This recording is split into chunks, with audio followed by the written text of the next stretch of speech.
Hi, I'm Katie Green. Hi, I'm Dan Green, and welcome back to the Greening Out podcast. And we're joined by Dr. Walter Block. Walter Block is an Austrian economist and libertarian theorist. He's an author and editor of many books, and he is the Harold E. Wirth Endowed Chair and Professor of Economics at Loyola University, and a senior fellow with the Ludwig von Mises Institute. Hi, Walter. Thanks for coming on. My pleasure. Thanks for having me. So, Walter, what we wanted to do was we would want to just jump right in. And we just want to say, first of all, one of the subjects that we have not touched upon that much on our show is that of anarcho-capitalism. But today we've decided we are just going to jump in. And we were wondering, Walter, if for our listeners who may not be that familiar with what anarcho-capitalism is, could you give us an overview of that? Yes, certainly. I certainly can. I'm a libertarian, so the essence of libertarianism is the non-aggression principle. And what is the non-aggression principle? The non-aggression principle says keep your mitts to yourself. Don't grab other people or their property without their permission. Now, if they give you permission, you can grab them or their property, but without their permission, you may not. It is impermissible. You should respect other people and their property and not use coercion against them. Of course. Okay, now most people, if you ask them this or say this to them and ask them, are you a libertarian? They say, well, of course, I'm not a barbarian. I'm not a savage. I don't rape or murder or steal or anything like that. I'm a civilized person. And this is all well and good. And most libertarians, most people, let alone most libertarians would agree with this. Most people would agree with this. Where libertarians differ from most people is that they hold this non-aggression principle very much more seriously and do not allow as many exceptions as most people. And anarchist libertarians or anarcho-capitalists hold no exceptions to this. And the relevant issue is government. Is government per se a violator of the non-aggression principle? That's the issue. And if government is a violator of the non-aggression principle, then if you adhere to the non-aggression principle, you cannot support government. And if you don't support government, you're an anarchist. Now, anarchism has a bad press. People think that anarchists are bomb throwers, but from my point of view, government is per se a violator of the non-aggression principle, and therefore they are the bomb throwers, not the anarchists. Although there are left-wing anarchists who throw bombs, but I'm not a left-wing anarchist like Chomsky, or not that I'm accusing him of throwing bombs, but yeah, I know. I'm not he's a theoretician, he's a scholar, not a bomb thrower. But he's a left-wing anarchist, and I'm not a left-wing anarchist. I'm a libertarian anarchist, and we anarcho-capitalists believe that the only proper interactions between people is one of voluntarism. So why do we say the government violates this? Well, the government taxes people. Now you might say, well, hey, look, if you're in the government club, if you're in the UK or Scotland, which might be a different country, or if you're in the United States or Canada, you've agreed to pay the taxes. If you don't like it here, leave. Go somewhere else. It's sort of like if you join the golf club or the tennis club, you got to pay dues. And if you don't pay dues, they're not going to let you play golf or play tennis or swim or whatever the deal is. And if you want to be in, say, the United States, where I'm from, it's like a club, and you have to agree to pay the dues. And the dues they call taxes. And we don't want to argue over whether dues or taxes. It's just a voluntary payment. And the anarchist argument about that is, hey, wait, I never signed any contract. Yeah. I never agreed to be in the U.S. club. The U.S. club isn't a club, and it's a circular argument to say, if you don't like it here, leave, because, why don't I say to you guys, if you don't like it here, leave? That argument assumes that the government has the right to collect taxes, which is the very point and issue. I don't think they have the right to collect taxes because these are not voluntary payments like a golf dues or a tennis dues or a swimming pool dues or what have you. So there, in a nutshell, is the anarchist case. Yeah, absolutely, and we quite agree. There's a phrase of yours that I've heard you use before that I quite like, and it's, if it moves, privatize it. If it doesn't move, privatize it. And I've said that to some people in Scotland, and you would not believe you just wouldn't believe the reactions we get to that. But when I try and explain like how if we had private streets and private roads, things would be so much better, you know, but you still get that crazy argument of, oh no, who'll build the roads? And I know that you've actually written the book on that. Yes, I have written a book on that. I made the claim that I don't know what the statistics are in the UK, but in the US, some 35,000 people here die on the Sovietized roads, and I make the case that if we privatize the roads, we'd have competition, we'd get a better product like we do with wristwatches and shoes. Let me talk a little bit about Scotland. Scotland is now thinking of seceding.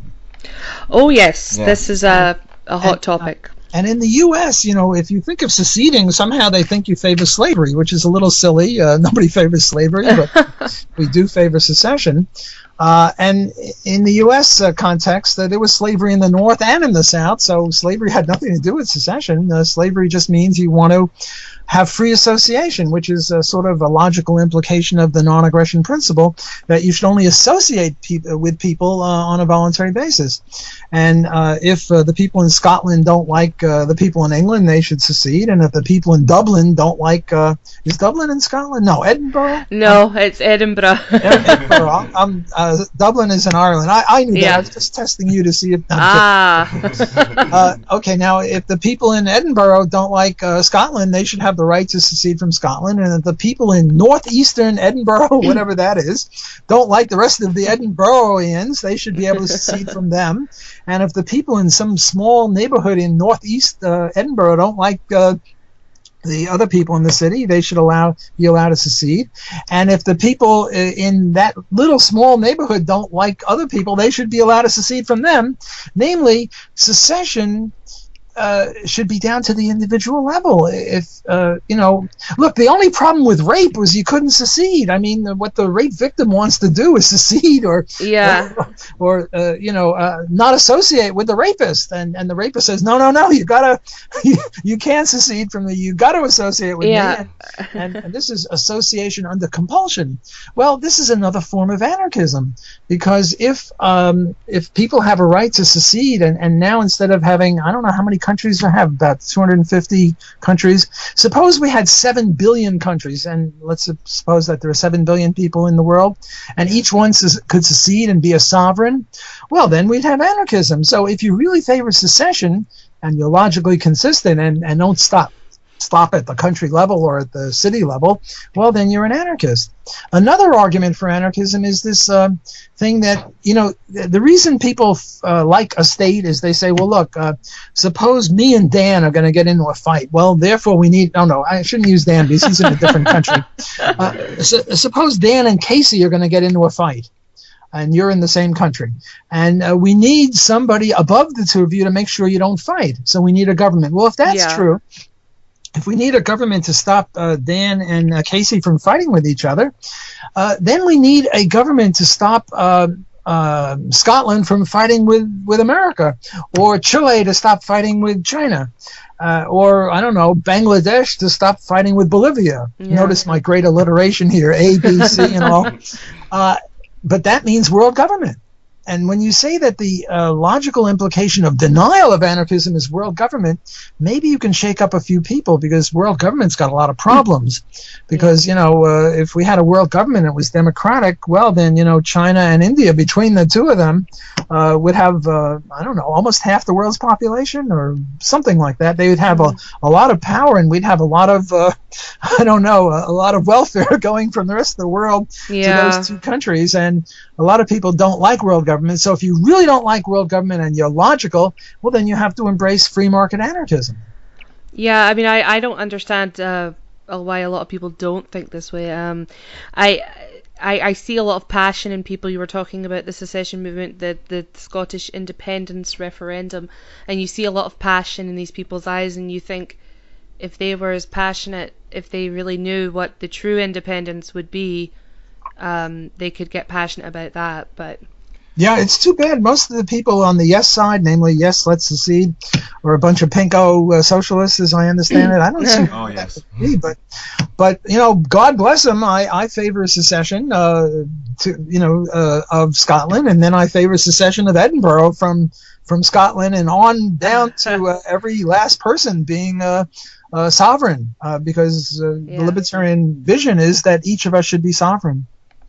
Oh yeah, just another couple of things. I can't let this go. See, with the Scottish independence thing, the other problems are like, they call it independence, but they want to remain as part of the EU. They want to keep the pound, and then obviously by extension the Bank of England as their central bank, fractional reserve banking, and they also want to retain the monarchy. So the fact that people are calling it independence just seems a bit silly to me, because it just seems like we keep the power structure in place and have some more powers, for tax and things.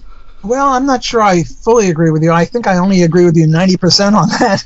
For example, Canada still has the Queen involved in some way or other. I'm not sure, and yet Canada's pretty independent, even though they swear allegiance to the Queen. And but I certainly agree with you on the most substantive points you're making. They shouldn't be in the EU. They shouldn't have any central bank. They shouldn't use the pound sterling or whatever. The EU currency. They should go on the gold standard, because gold always won the competition, or silver, whenever people were free to choose what their monetary unit would be. So I would go a little further than the Scottish yes people, although I applaud them. I'm on their side. I just think that they shouldn't have a central bank at all, whether it's in London or in Edinburgh or Glasgow. Is Glasgow in? Yep, that's where we are. Yep, that's where we are. See, it shows my knowledge of geography. But yeah, no, that's that's a question, because we were talking just there about Scottish independence and currency, and that's been the big debate. So say you were going to be in charge of an independent Scotland, what would you do? Would you have competing currencies, or would you maybe set up one currency that's backed by gold or something like that?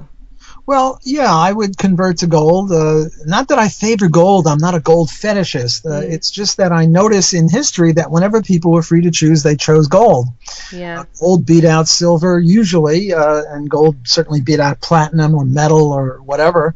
So I would just go on the gold standard, and I would have a free trade policy, sort of like Hong Kong, where you have no tariffs, and if other people want to have tariffs against the independent sovereign nation of Scotland, let them. You can't stop them, but the Scottish shouldn't have any tariffs, and the Scottish should be laissez-faire capitalist. If I were in charge of Scotland, King of Scotland or President of Scotland, or Prime Minister of Scotland, or whatever it is, I would adopt the policies of Hong Kong economically, and Switzerland in foreign policy. Switzerland doesn't get involved in any other. It minds its own business, and it has a strong defense, and it's also pretty good economically speaking. It's very, very free. It's just too bad. I mean, it's the same thing in Quebec, which is trying to secede from Canada. The people who want to secede are very much on the left, and they're against the markets. Well, they just don't understand economics, and we have a job to do to try to convince them that just because you're for secession doesn't mean you have to be for socialism. Yeah. Yeah, because that's what it's basically become in Scotland now. Basically, independence equals socialism. Unfortunately.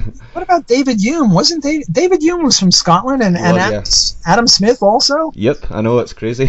And these are two of the most eloquent. Adam Smith wasn't as good as he could have been, but he's pretty good. Give him a B plus. David Hume was probably better. I'm a big fan of David Hume, and he's as Scottish as anyone else, and I don't see why they have to be such socialists, but I guess, it's in the air or something, or the genetic code. I don't know. Do you think, I've heard you speak about this before, Walter, but people, sort of a socio-biological reason why people are so attracted to socialism, or a collectivist sort of mentality? Well, I'm not against collectivism. I think that it's the wrong word. I understand what people mean when they criticize it, but I mean, if you're really against collectivism, you have to be against team sports. You have to be for individual sports. Like, you can't like soccer. You have to like, I don't know, marathon running, because marathon running is done by individuals, not teams. If it's voluntary collectivism, like a kibbutz or a commune, that's fine. we're against coercive collectivism, but then again, we're against coercive individualism, which is sort of like fascism, where you have some sort of, allegiance to free markets, but you're not really.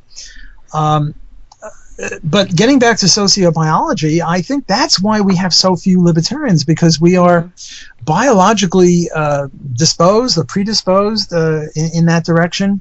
We're not really hardwired for free enterprise. We haven't had markets. I mean, the first time we've had markets was, maybe 5,000-10,000 years ago when we were in the caves and people would trade with each other. But our benevolent genes go back way further than Homo sapiens. They go back to when we were, apes or even antelope or whatever. The mother antelope takes care of the baby antelope, which is sort of benevolence. But then Adam Smith said it's not from benevolence that the butcher and the baker and the candlestick maker give us their products. It's out of a keen sense of self-interest, but the self-interest is only 10,000 years ago or something like that, when we self-interest that is in the form of markets, whereas the gene for cooperation and benevolence is much more deeply embedded. So I think that people like you and I, the two of you and me, have sort of a mutated gene that we're open to free enterprise. I think Adam Smith and David Hume and Murray Rothbard and Ludwig von Mises, Hayek had this mutated gene where we're open to free enterprise. I mean, I teach at Loyola University, and every time I get freshman students, price gouging is no good and profiteering is no good, and the only way to be is to give charity, and everyone should be equal, and yak. And, the parents wants to give equal amounts to their 3 children or their 5 children or whatever, and that gene is very, very deeply embedded in our genetic code, whereas appreciation for free enterprise and markets is very, very superficial. So when push comes to shove, most people are socialists. And that there's another expression or another aphorism: when a man is 20, if he's not a socialist, he has no heart. But when he's 40, if he's still a socialist, he has no brain. I think I might know what that's from. I'm going to have to Google it, though. Where do you think it's from? I think it's from a movie. Ah, okay. It's a great saying. Yeah, but I think somebody probably said it before. But I think I've heard that in a film. It's funny. I like it. It's very apropos and very pithy and very true. And our only hope is, to teach young people or older people, although older people are more set in their ways, but teach students that markets are not the enemy. Markets are the way to cure poverty. And if you have socialism, you have gulags and you have starvation in North Korea, and Venezuela is moving in that direction. So our hope is to, open people's minds, especially people in Scotland who are now seceding, and maybe if libertarians in Scotland, such as yourself, support the yes side and also support free enterprise, maybe some of these socialists will wake up. Well, that's the hope. But it's funny when you mention that, because we were talking to Sean Gabb, who's the director of the Libertarian Alliance in the UK, and we asked him why so few people identify as libertarian in the UK, and his answer was kind of similar, because he said someone told him before that libertarians are born, not made, so it could just be that there simply isn't that many of us. Well, I think we are made. I don't think we're born that way. When we're 2 years old, 5 years old, we have no views on politics. I have 2 kids, and one of them is a total pinko socialist, and the other is a libertarian. So they both have half my genetic code. Oh, well, there you go. Yeah. So I don't think they're born that way, and I spoke to both of my kids roughly the same way, and it took with one who has this mutation and not with the other so far. I still have hopes, but so far I haven't succeeded. But if we're really born that way, then our whole attempt to teach people and to write and to give speeches and to do videos like we're now doing is really useless. And I don't think it's useless, because when I got into the libertarian movement in 1962 or so, there were very, very few libertarians. And Ayn Rand's book, Atlas Shrugged,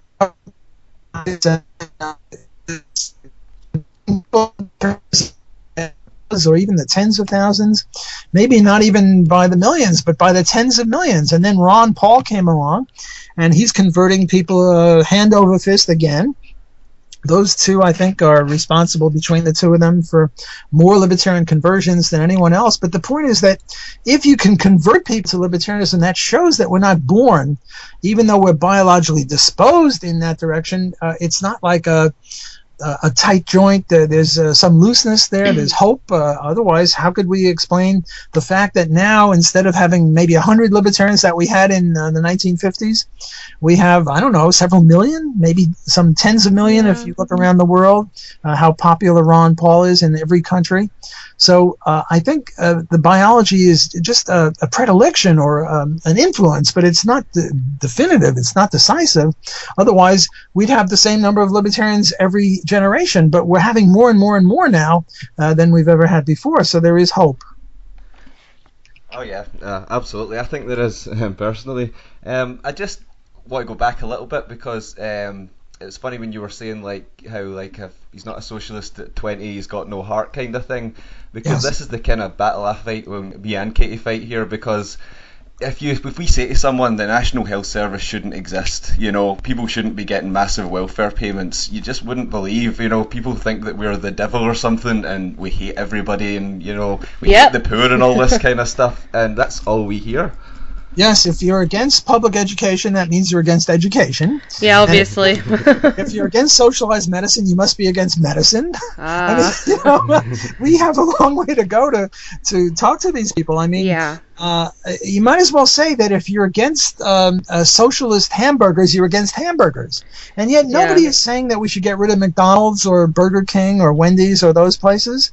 Maybe that's a way to try to undermine this. We're against socialist shoes.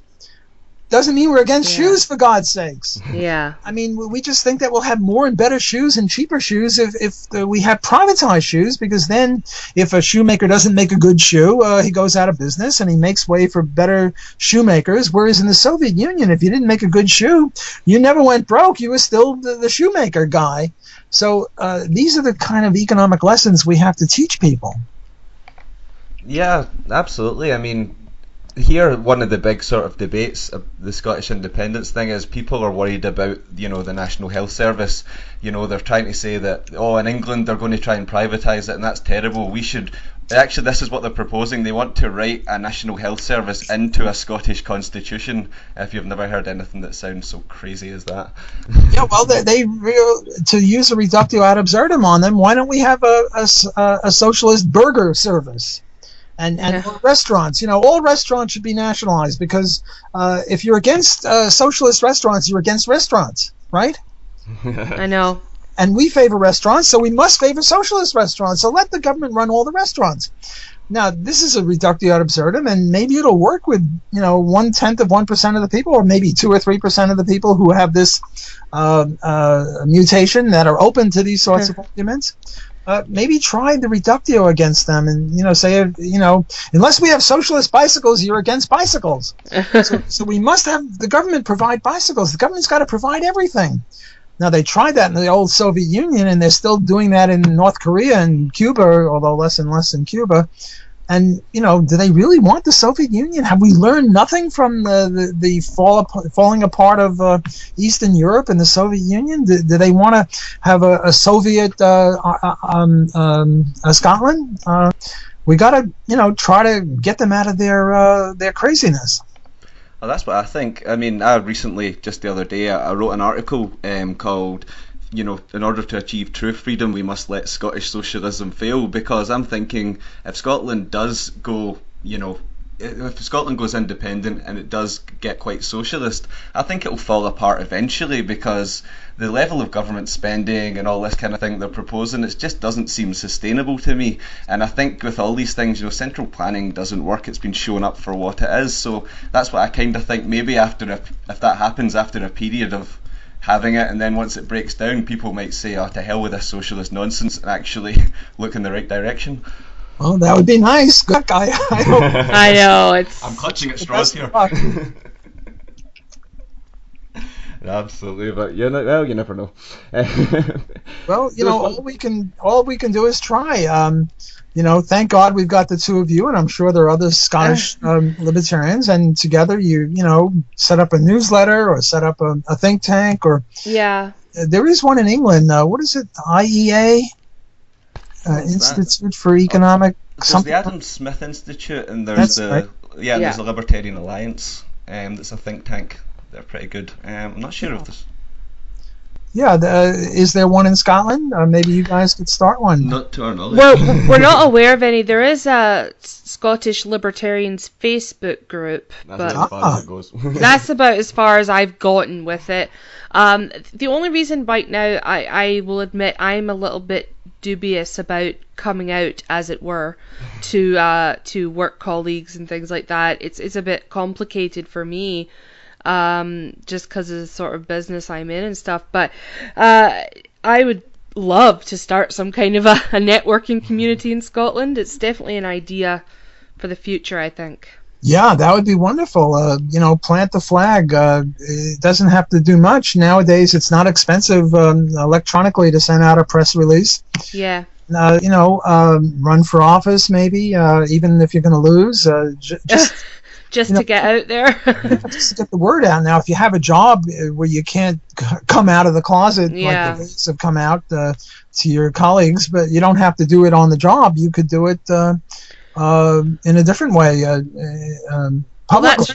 That's really why we have the podcast. It's to try and get the word out. It's not a popular thing here.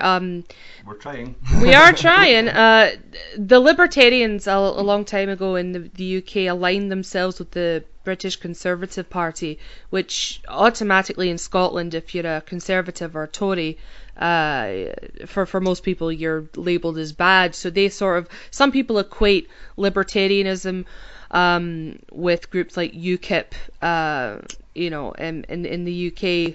They just confuse it with conservatism, basically. Yeah. Yeah, well, the way I see it, libertarianism is like a three-legged stool, or rather politics is like a three-legged stool, and one of the legs is left liberal Democrat in the U.S., another is right-wing conservatism, or I guess UKIP, I'm not familiar with that. The third leg is libertarianism, and we are equally distant from those guys. We're not conservatives. Conservatives are vaguely a little bit, 1% better on economics than the liberals, and the liberals are a little bit better on personal liberties, and they're both horrible in the U.S., at least on foreign policy. So I think one of the things that in this podcast should be made clear is that libertarians are not conservatives. We detest conservatives. We detest conservatives as much as we detest liberals and socialists. Yep. We see both of them as equally problematic. And, sometimes they give these surveys, are you left or right? and all the economic issues I come out right, and all the liberal issues I come out left. So they call me a moderate, right? Yeah, sure. And I'm an extremist libertarian, and libertarians are neither conservative nor liberals or socialists. So I think it's imperative to distinguish we libertarians from both of those bad guys. Oh yeah, absolutely. Walter, we don't want to take up too much of your time. So that's about coming up for half an hour. So I'd like to thank you for coming on. And why don't you tell us about your new book? Katie's been enjoying it today, Toward the Libertarian Society. Oh yeah, that's a compilation of a whole bunch of essays of mine. Yeah. I am delighted Mises Institute published that, and I'm a big fan of the Mises Institute. I'm working now on a book as to how we can privatize rivers, lakes, and oceans. Oh, my goodness. This will be a follow-up to my how we should privatize highways. And my next book in that series is how we should privatize space, like Mars, like that. So we've got to make the most extreme case that we can to provide liberty in all of its realms. And also, my book, Defending the Undefendable, came out in 1976. And a Defending the Undefendable 2 with an all-new cast of characters and cartoons from the same guy just came out, I think this year. I forget. Yeah. This year or last year. So I'm just delighted to be part of this podcast with you. And hey, why don't you have me on again after the election, and we can talk about of course. secession again. Of course, Walter. Thank you so much. That would be And great. Your website, people can find you. It's walterblock.com, I believe. Yes. And do send me the URL for this conversation, please. Of course. Great. So for more Libertarians podcast writings and news, go to www.greeningoutpodcast.co.uk. Yeah, and thanks so much for listening. Walter, thanks for being on. My pleasure. Thanks for having me.